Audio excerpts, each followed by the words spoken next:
Tell us, Jeff, for those of us who grew up in HDB, how is it like to live in a shop house? Oh, it's like, how you say that? A 5-room flat, for instance. You're living in a 3 5-room flat or even a 4 5-room flat. Yes. Don't make Because people jealous, yeah, no, it's like my kitchen and dining is downstairs. I have to walk up and down. But it's huge lah. It's huge. It's always the maintenance part lah, which worries me lah. But other than that, I think I grew up in a shop house. It was fun. It was like it's like a playground. You got lots of space for yourself. Even though the goods, the shop, your bedroom is cramped and all that. But it's space. It's a lot of space for you. I can't imagine I live in HB flat now. I probably have to go down to the playground. But other than that, it's the bedroom and the living room. Is how you experience with the whole living environment. I think maybe I can go back to that old photo. Yes. Okay. Okay. So let's see. Yes. This one, right? Or maybe even this one. Yes. So this is, what is unique here is that it is a shop house, right? There's a lot of goods around and customers even, right? Or workers. But you are living in this space, right? How do you negotiate the living and the shops and the business? Okay. Upstairs, there are how many rooms? 4 rooms. Upstairs, no. Upstairs, 5 rooms. The front room, the center room, there's 2 rooms, and then my family were living in the back room. The back room. The back room is like a pretty big back room, which parents and children all live squeezed together. Yes. And then another room is where my uncle and his family stay together. And then another room is my grandparents. Another room is my aunt and his family. So this is, the squeezing part, But then years later, they shift out. They shift out. They got their own flats. They got their own houses. They shift out. But here, we still can move around quite freely. No problem. No problem. Yes. Did you ever feel like so many goods around, so many customers, noisy, I cannot study, that kind of thing? Oh no, that's why I cannot study because besides after school, go out and play or what. Sometimes I stay in the shop lah, help my father because it's always interesting to see customer comes in, buy instruments, they start playing, then you listen to watch how they play the music and all that, And then, if let's say you got to do some sewing, customer needs something, then, just being able to like help my father, pass something to him is like, wow, you feel like you are part of the whole entire family thing lah, Yeah. Yes. So you began to help your father, right, and learn the business when you were young? Yes. In fact, in primary school, I was very influenced by music. So because every time, you see people buy instrument, customer buy instrument, when they pick, they play. Then So when I was in primary school, I went to Seligi Primary School, and there's that building still there, Yes. After all these years, yeah. And I wanted to join the band. I was quite young, so they said no, you had to wait till you're primary 4. So I waited to primary 4. I got my very first instrument was a 5. So I start playing. It's like a flute. So and then after that, the teacher probably seeing that I have long hands and I'm taller, so they give me a bugle, which is actually a trumpet. So it influenced the shop actually influenced me a lot. And then there was this arts and craft.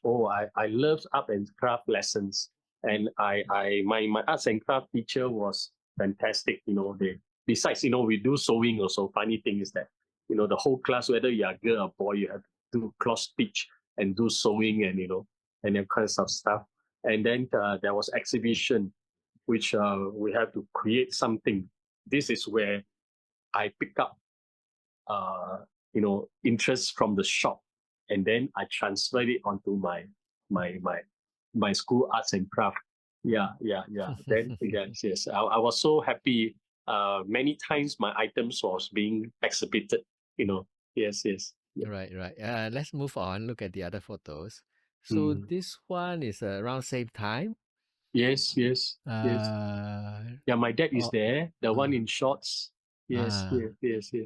I think this one is a bit older because it still has the 2 words, right? Is it 2 words? No. This is already the new words, the pillar, the new words. Yes.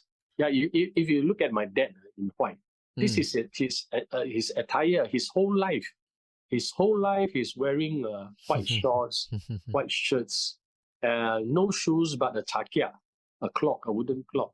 Yes. And then his takia is specially made from this Chinatown old man. Later on, the family, they shifted to Bugis Street. I'm not sure whether the daughter or daughter-in-law took over, but still, I'm not sure whether they're still doing it or not. So my dad's attire whole life yes. I've heard that there are actually certain sifu who make very special clocks. Oh yes, yeah. He tried a few but he said that Chinatown clockmaker, to him, he say he's the best. That shop was in one of the shops. That clock shop, if I'm not wrong, if it's today, is somewhere along Tiang Huat, that stretch. Temple Street. Yeah, one of the shop. Okay. Or maybe it's a Lao Chai Sing or somewhere that one of the shop, because I ever follow my father take trishaw over there, and then my father is that kind of person who will want to bring his own. The clock in front of the chakia, the clock. There's a piece of plastic or rubber. He would go to a bicycle shop. He knows this bicycle shop guy, and ask for those punctured inner liner. The wheel, the bicycle tube, the wheel, the tube, the inner tube, red color ones, which is actually orangey red color one, and then he'll bring that tube to the chakia maker to say, I want this to be made. That's why my father's clock is very unusual because the other thing is because he is crippled. One leg shorter than the other. So he walked with the clock very comfortably. Yeah, I think his body posture is a bit leaning, right? Yes. Okay. Yeah. I mean, look at the shop. I mean, there's just so many things inside. It's completely full. Yeah. Yeah. Just look at the showcases alone. Right in the center, probably you can see there's some Chinese character there. Some tiny, small Chinese character right in the center. Yeah. This one. Yeah. Okay. It's still here. It's still in the shop here. Which is state agents for Teochew embroidery. Sole agent. Okay. Yes. Fantastic. So this is you? Yeah, that's me when I was probably 8 years old. Yeah. Yeah, 8 or 9 years old. Chinese New Year. Always when you see photos of the shop like this, it's always Chinese New Year. Yeah. So when Chinese New Year first day, of course, my shop house is like a headquarter, because my grandparents stay with us. So all the relatives and friends will come and bai jia will come and greet my grandparents. And then after which, second day we will go to visit relatives. Third day, as usual, my dad will bring us to Haw-Par Villa, bring us to National Museum, or Vancouver Aquarium. These are all these are the places Right. Yeah. And then there are some very interesting photos of Merchant Road, right? Yes. Okay, this one was taken directly outside my shop. Okay. Merchant Road, one thing, it was changed from this. Now the car direction is into New Bridge Road. That means going towards Hong Ling Green, Hong Ling Park. All right. Sometimes it will change the other direction, heading to New Market Road side. So Merchant Road has been always turning, the direction. All right. Yeah. And then you see there's one shop just behind this car. Yeah. Yeah, that's the one. Yeah. Yes. The shop name is called Tiang Hiang Tea Merchant. Tiang Hiang Tea Merchant. Tiang Hiang Tea Merchant is also very popular. Those days, in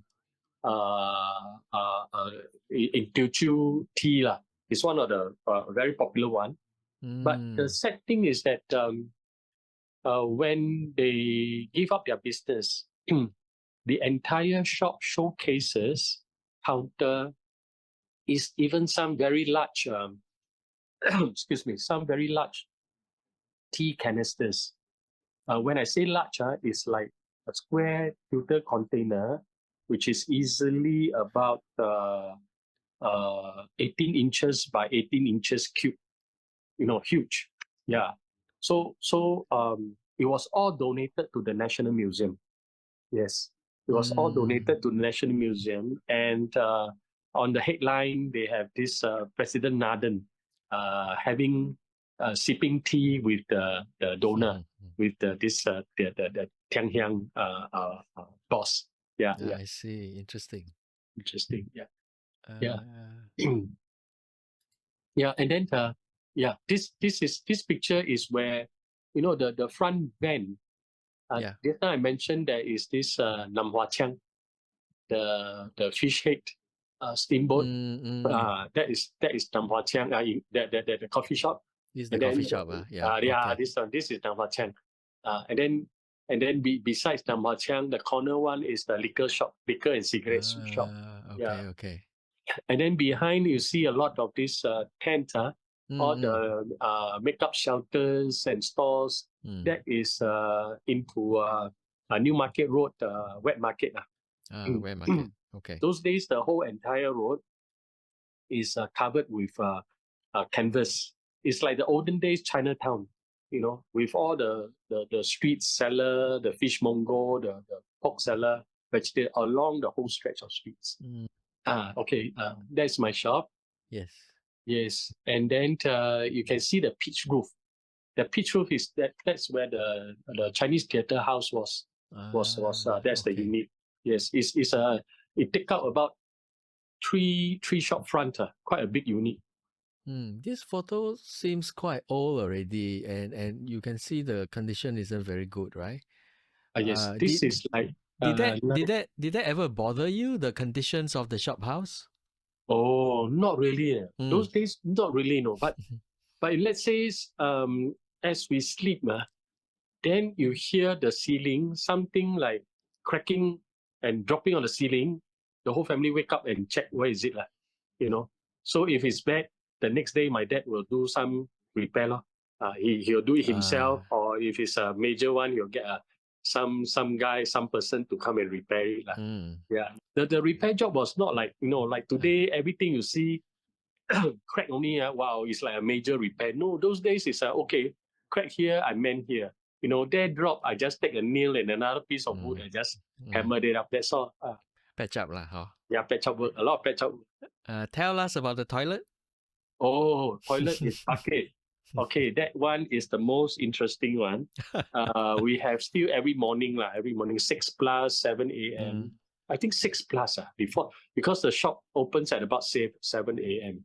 So about 6 plus, the bucket guy will knock the door.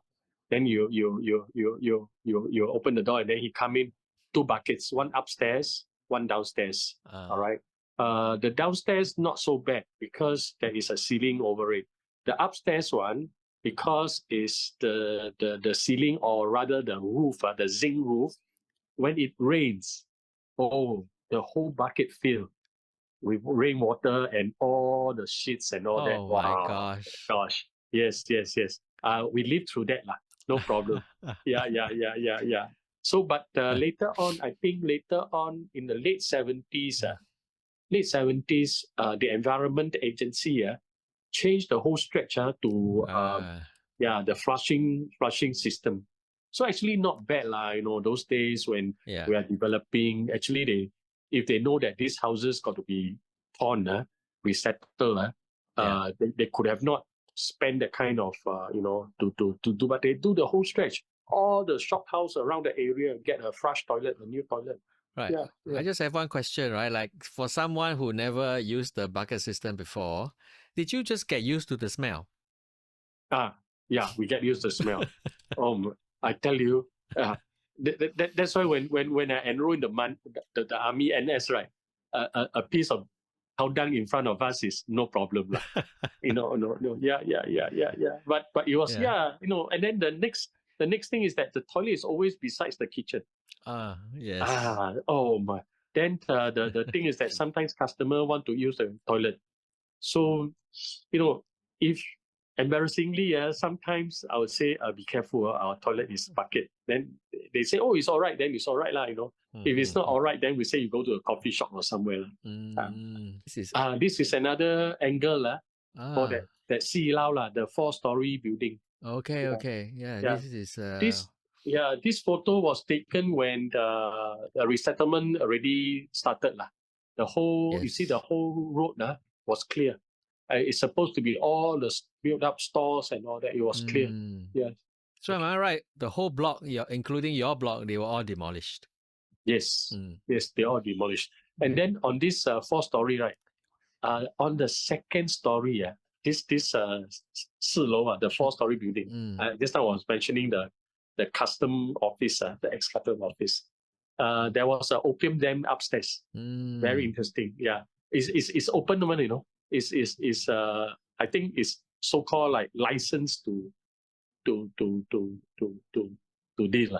License to deal. Yes. I mean, look, the OCBC is just behind. Yes, that's right. Yes. Oh, yeah. This is a later one. Also like 80s demolishing soon. So those days, I took a camera and then I go around start taking pictures. Yes. I mean, look at the women; they are wearing dresses and skirts already. Yeah. The cars model, you already can tell which year. Yes. Probably Japanese cars and all that. Yeah. NTUC taxi still having the 2 arrow logo as their logo. Okay.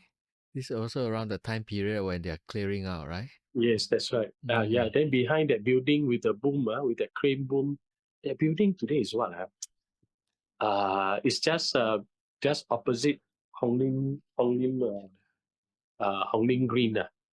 I can't remember the name of the building, but it's still there. It's a new building.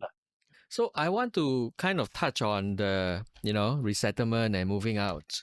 But before I do that, I want to ask you something I should have asked at the beginning, which is, tell us about the scenes of the Singapore River before the cleanup.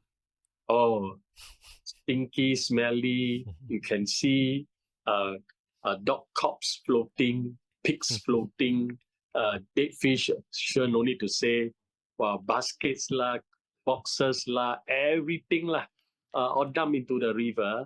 But because the tongkangs move up and down, right? All this rubbish are by the side of the river. But when there is high tide, it's quite clean, Actually, when the high tide is cracking, probably the rubbish all flow out to the sea So yeah. But those days is full of tongkangs. All the tuako, we call it the tuako chung and then because of the go down, everybody know the go down along river, along this Singapore River, and the Cha Chung Tao and the North Boat Quay and all that, Yeah. So the river, but interestingly, Red Bridge, on both end of Red Bridge, there is a public toilet. So public toilet, usually the coolies The coolies, everyone will use the toilet for bathing, for washing, for everything For everything. Yes. Yeah. So, and then those days, because I venture into North Boat Quay. North Boat Quay today is called Clarke Quay lah. Then make friends there lor. But those neighborhood there's the kids are very different from my side. Very different. They will jump from tongkang to tongkang. Barefooted, bare body, jump.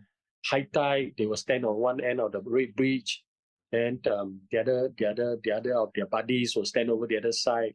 And then when there's no tongkang crossing under the bridge, right, they'll say, okay, ready, then they jump. Then they swim to the shore lah. Wow, so they are very foot sure. They know their footing quite well. Yes, that's right. Because the common sense, the tongkang come, you jump, you crash into the boat. So they are so smart. And then you can see 10 over boys down there. Then I was also being like, say, hey, come on, take out the challenge. But I dare not jump. Did you ever see the lightermen, who work on the tuakor, and they are the ones who are, loading and unloading? Yeah, they push the stick lah. Yes. All the coolies. Yes. They carry the what do you call that? Anything like the rice sack lah, everything, and then they have this special hat, and then this special little cushion. The cushion is actually it's like a sling bag, but it's a cushion, and then sling onto the hat. So it cushion off their shoulder and the load they are carrying in. Yes. Yeah, I mean, I want to ask about the community aspect, right? Like we all talk about before the changes in Chinatown, urban renewal and all that, such a rich community in Chinatown, right? The Chinatown spirit, as they call it. What was your father's relationship with the neighborhood as a shopkeeper? What was his relationship with the neighborhood? Oh, not only the neighbors, the whole area seems to everyone know everyone. It's like, I feel those days the community, they are more niche. They are more closer together. Even if they stay a few lanes, or we know each other very well.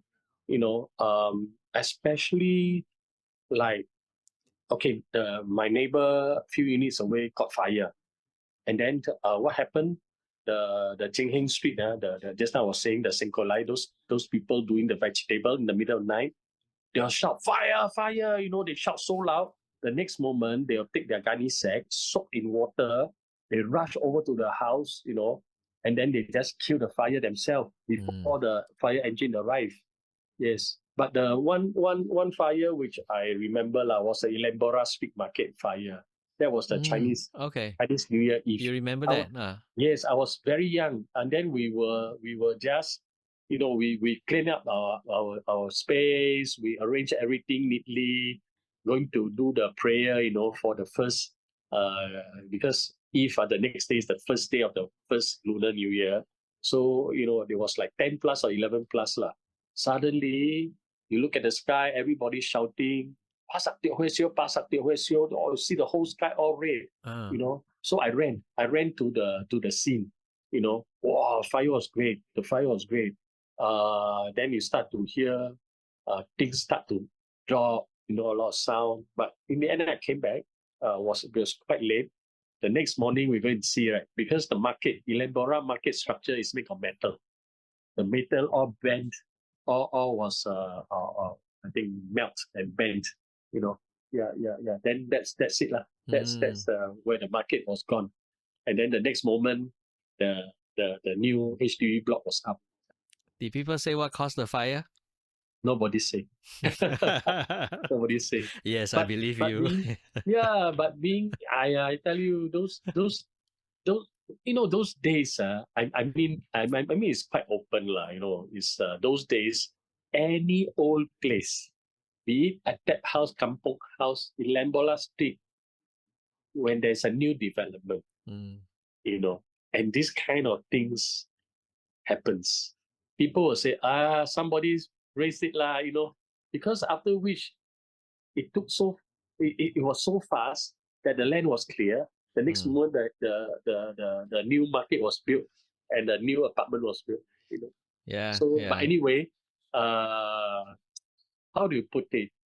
it's a blessing, But Yes. nobody was injured, lah. That's the most important thing. Then things had to move forward, Yeah. What did your father say or feel when he found out that he had to move? He delayed.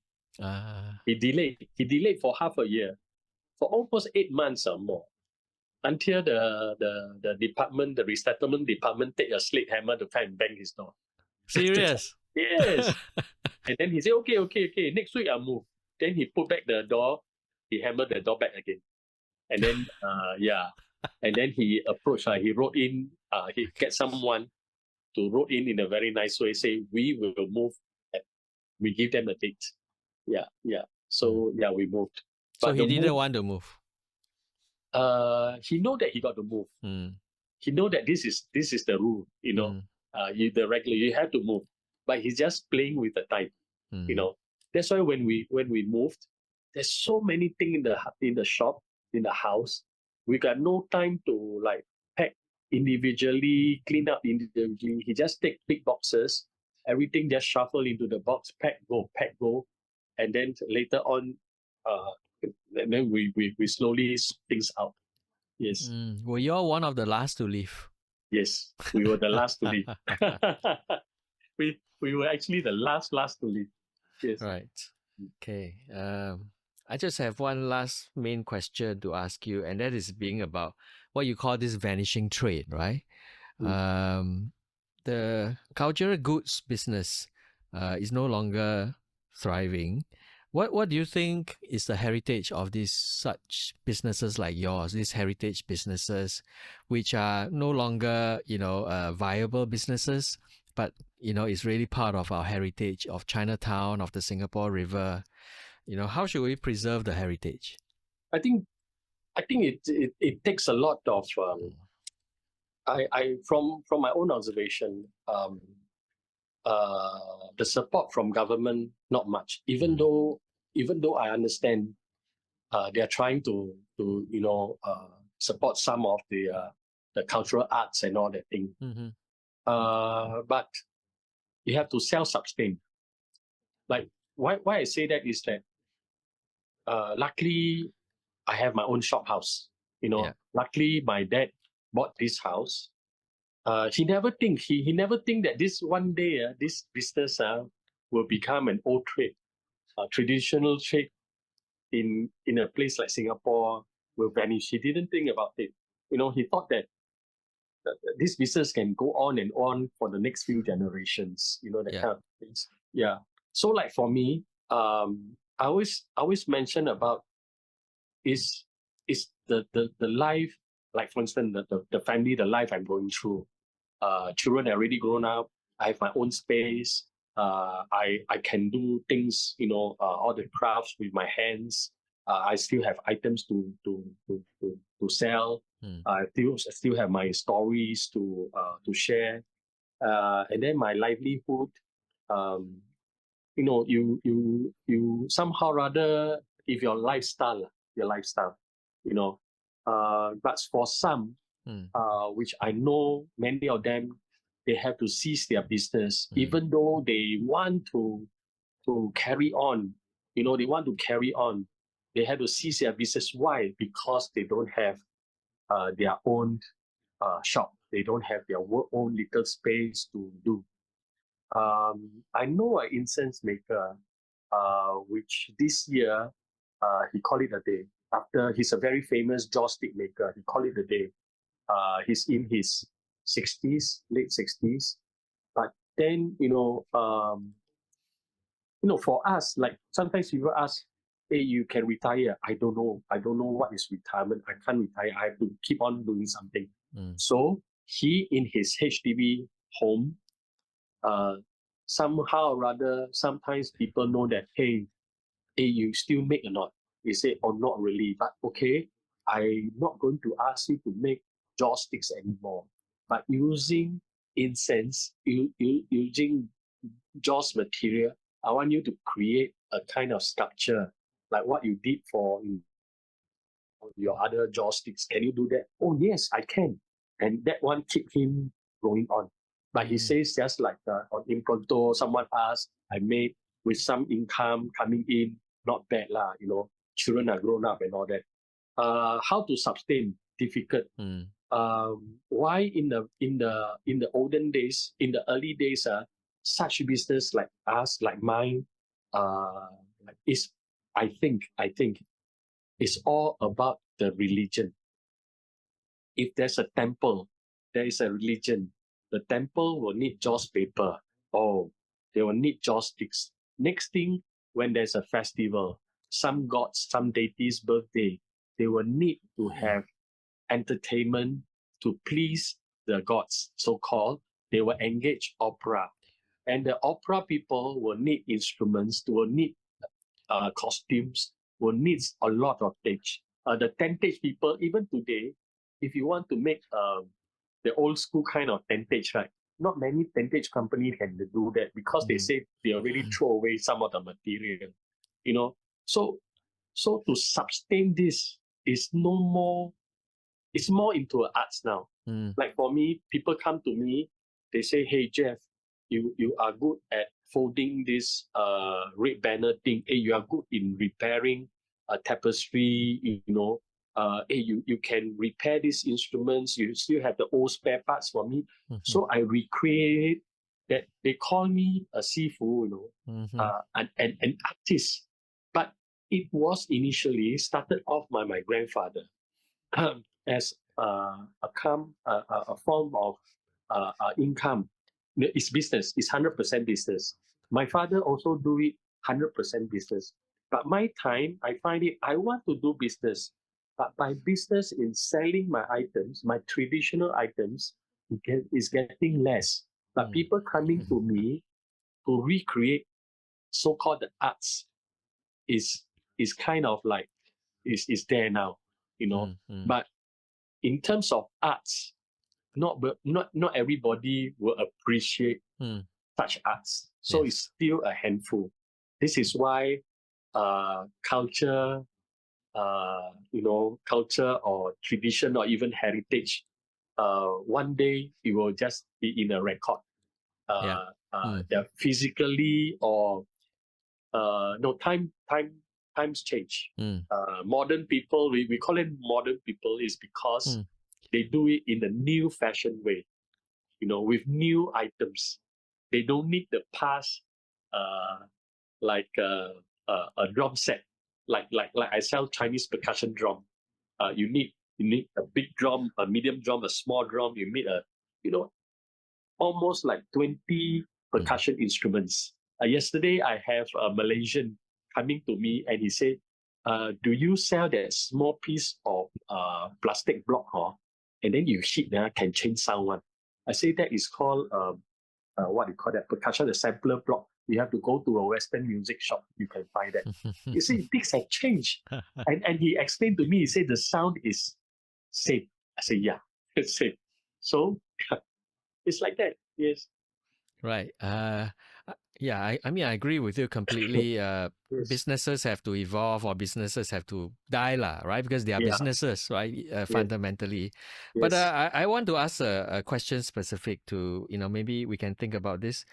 So in the 1980s, a lot of the vanishing trades were dying out, right? Like the clockmaker and all that. Yes. And there is no way that these clock owners or clockmakers can buy a shop house to sustain their business. It's not possible for them. Right. At the same time, though, Chinatown was being transformed into a tourist area, right? A conservation that to emphasize the ethnic Chinese architecture and all that, and then tourists were invited to come here to experience this Chinese town, this Chinatown, right? But there was no help given to these vanishing trades there, and they all vanished, lah. They all disappeared. So instead, the new shops were selling mementos and T-shirts and magnets, that kind of thing, right? Tourists that would buy. So now we have a situation like, for example, Smith Street. You must have heard of it, right? They are going to try to revitalize Smith Street and try again to make it work. So what do you think about getting you back there? right? If this is going to be a Chinatown, really a Chinatown, it shouldn't be just selling mala, food and all that. It should express certain kinds of Chinese culture and heritage. And guess what? You have this in abundance in your shop house. Mm. So what do you think of this idea? Take away the money part and the rent and all that, right? Do you think there's a place for Eng Tiang Huat at Smith Street? Maybe. Why I say maybe? As I mentioned earlier, when we tender for the New Road Shophouse, URA didn't give it to the most expensive or the three highest bidder, but give it to us, because they look into our trade. And then the thing is that space don't have that human traffic. And even though if you have that human traffic, you must have that passion, that group of people who will want to come to say, oh, that is this specialty shop, I must go there. Yes, then it makes sense. Chinatown, we were involved in Tang Dynasty in the past. Tang Dynasty, even Hopa Villa, they invited us, say we set up a shop there, but it became a souvenir shop. Yeah. You don't set up souvenir shop. You set up specialty shops. Yes, if I'll be there, if I think it would take it's no more the old Chinatown anymore, because I see that it lost its soul and spirits. If even though if I'm there, not many people will go there and buy my things. They will just walk in, take a few pictures, say, "Oh, this is a 80-over-year-old old shop, Chinese cultural shop." Ask a lot of questions, take a lot of pictures. But I don't do souvenirs. The thing is that when we talk about souvenir, it's like $3 for $10, that kind of stuff. Because my items is like above $10, maybe from $5-10 to a few $100s to a few $1,000s, and then if I were to employ someone to help to run the shop, the person must also know the in-depth of for instance, the Chinese opera costume. You must know how to explain the entire costume from how it was made from scratch. I can. I can, because I do sewing. I can. Yes, but for someone to do that, and after which the visitors will say, "Thank you so much, bye-bye," it's a waste of time. It's a waste of time. Chinatown, I've spoke to some. I think bring back our own local food first. Our own local zi cha. Own local zi cha. Because the transformation from Mala Wo, it gives it gives foreign tourists visiting our Chinatown, as in Singapore Chinese eats Mala Wo, wrong. Sichuan food, wrong. We have our own local flavor. Bring back our own local, but a lot of our own local flavor, they are all up in the market, you see, but it's not in the shop. Then on the other hand, I know a friend. She was passionately wanted to change the Yiyuan. There is this theater, this old theater at the corner of, was it Trangona Street and Smith Street or somewhere? It was an old theater house in Chinatown. She got all this whole plan to change it. So I told her, say, I think it belongs to, it's now a hotel or motel, and it's a waste. Why don't you talk to the authority? I say, no way, because the rent is so good.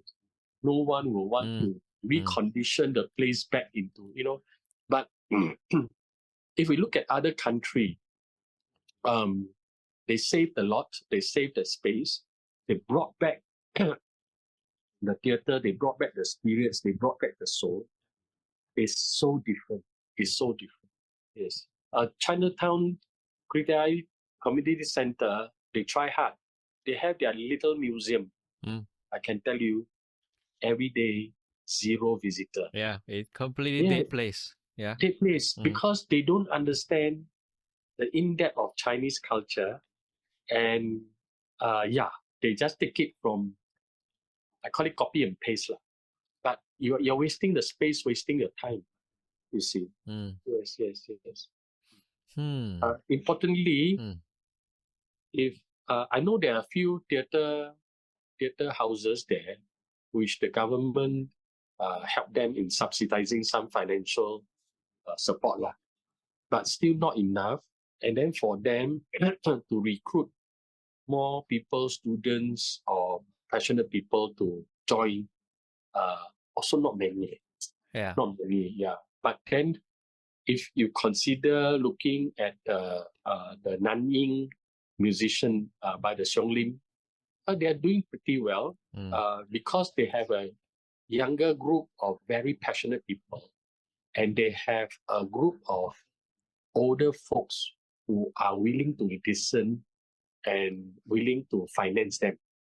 And with the young and the older coming together with a balanced kind of idea, you can bring this thing out again. But Chinatown, I don't know. It seems like difficult. It's already like it's too long detached from. It just look that if you compare the coming Chinese New Year, those days everybody will flock to Chinatown to really enjoy Chinatown Chinese New Year. Today they are all in every housing estate. They have their own little Chinatown, and it's just as good, that kind of things. Yeah, so it's good and bad It's good and bad. Yeah. Can I just clarify, if I understand you correctly, right? So you said that you are quite happy now to kind of transition to like a master artisan, right? A sifu doing the repairs of your Chinese culture items. You do not want to be a souvenir shop person, right? Because that's not you completely, right?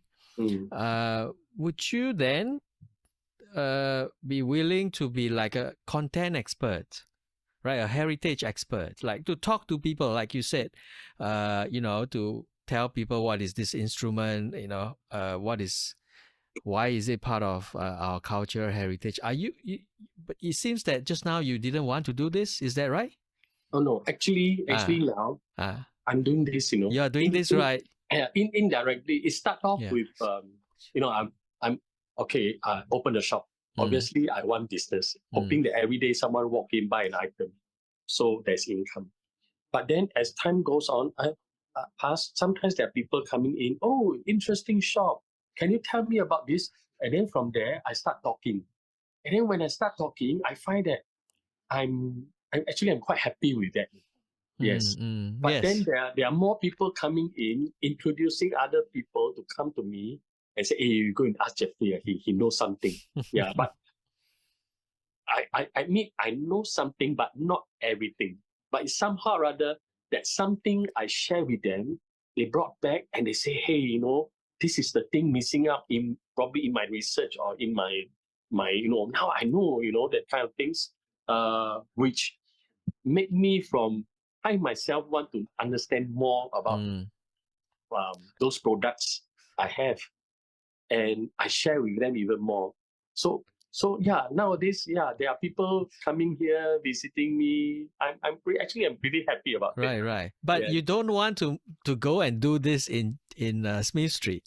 Is that what you're saying? No. I was actually invited to go somewhere I said no, this is this place. This is where you want to be now. Yes, okay. It's my stage, it's my prop, it's my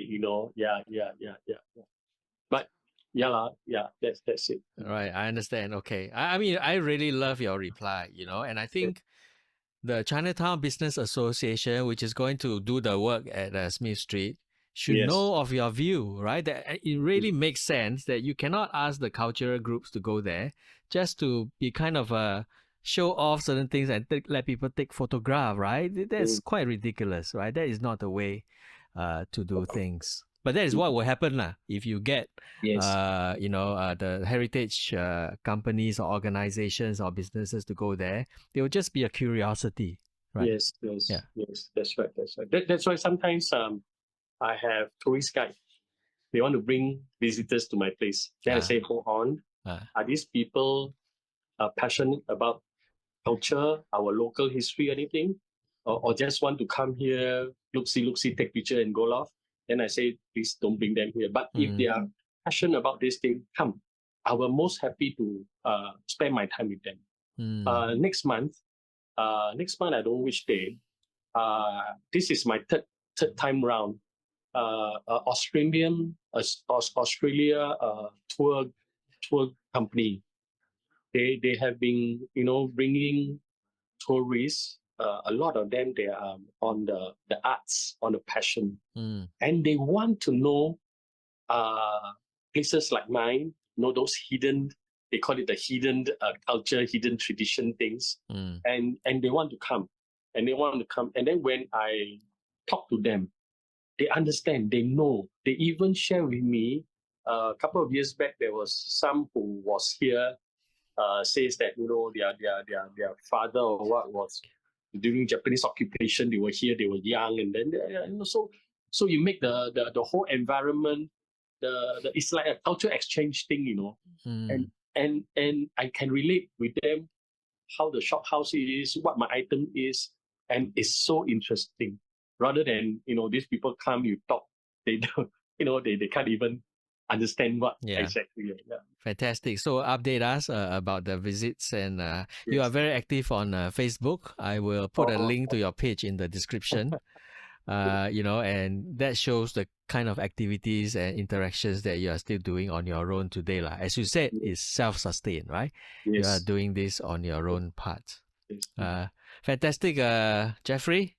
Yes. To talk to you, and thanks for putting up with me for nearly 2 hours. No problem. While you have a bad cough. See, you just cough. Thanks a lot, Jeff. I will so much, organize the podcast, edit it a little bit, and then we'll put it out. I'm looking forward to having it out on YouTube. So thank you very much, Jeff. Most welcome. All the best for you, and we'll talk again soon. Sure. All right. Hope to see you again. Yeah, sure, definitely. See you, Jeff. Okay, thank you. Bye. Thank you.